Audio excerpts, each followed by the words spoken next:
Man of the million. 50 வருஷம் 100 வருஷத்துக்கு ஒருக்க உலகத்தில் ஒரே ஒரு ஆளுக்கு கொடுப்பாங்க.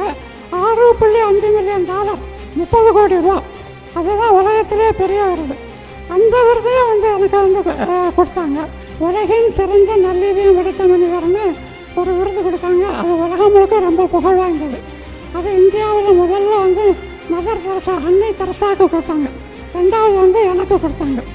2000ஆவது ஆண்டு முடிஞ்ச உடனே ஐநா சபை உலகம் முழுக்கும் சிறந்த சாதனை படைத்த 20 பேரை தேர்ந்தெடுத்து outstanding people of the 20th century, 20ஆம் நூற்றாண்டின் இணையற்ற சாதனையாளர்கள்னு ஐநா சபை கொடுத்தாங்க. அதுவும் ரொம்ப பிரசித்தமான விருது.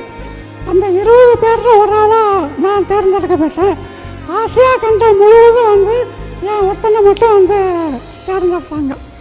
3வதாக உலகத்திலே பெரிய விருதுங்கிறது நோபல் பரிசுன்னு சொல்லுவாங்க. ஆனால் அது 4 கோடி ரூபா. அதை விட பெரிய விருது ஒன்று இருக்குது, மேன் ஆஃப் த மில்லியன். 50 வருஷம் 100 வருஷத்துக்கு ஒருக்க உலகத்தில் ஒரே ஒரு ஆளுக்கு கொடுப்பாங்க.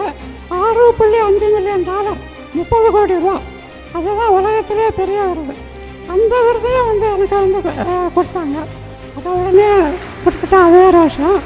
இது எதுக்காக சொல்கிறேன் அப்படின்னு சொன்னால், எதுவுமே பெருசாக உழைக்கலை, பெருசாக செய்யலை.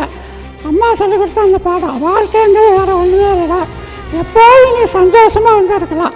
அதனால் நீங்களும் எதுக்கும் பேராசப்படாமல் எது கிடைச்சாலும் ஒரு பங்கு ஏழை கொடுத்து தினமும் ஒரு உசருக்கு நல்லது பண்ணலாம். ராஜா கணக்காக இருக்கலாம், ராணி கணக்காக இருக்கலாம். ஐயா, எங்களுக்காக எங்களோட ரேம்பில்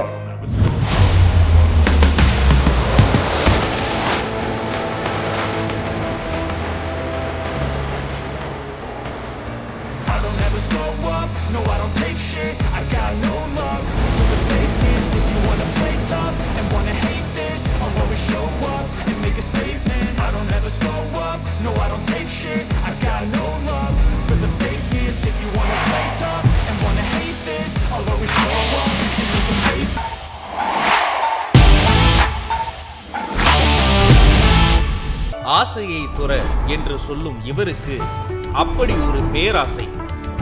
பிறருக்கு உதவி செய்வதில், கஷ்டப்படுறவங்களுக்கு உதவி செய்வதில் மட்டும்தான் உண்மையான சந்தோஷம் இருக்கு.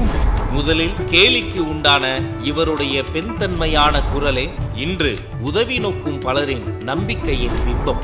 பணபோதையில் சிக்கி உழலும் மனிதர்கள் நடுவே தன் வாழ்நாள் முழுக்க சம்பாதித்த பணம், பெற்ற நன்கொடை மொத்தமும் பிறர் நலனுக்காய் வழங்குவதே இவர் வாழ்வின் பெரும் போதை. ஒரு குழந்தை மாதிரி தான் அவர். எந்த ஒரு விஷயம்னாலும் ஒரு சிரிப்பு இருக்கும். அன்பை மட்டுமே வாழ்க்கையாக்கி கொண்ட இம்மனிதனை 1000 ஆண்டுகளுக்கு ஒருமுறை தோன்றும் அற்புத மனிதன் என்று உச்சி முகர்கிறது உலகம். கலாம் ஐயா என்ன ரோல் மாடல் அப்படின்னு சொன்ன அந்த பேச்சு தான் நான் பெற்ற எல்லா விருதோட பெரிய விருதா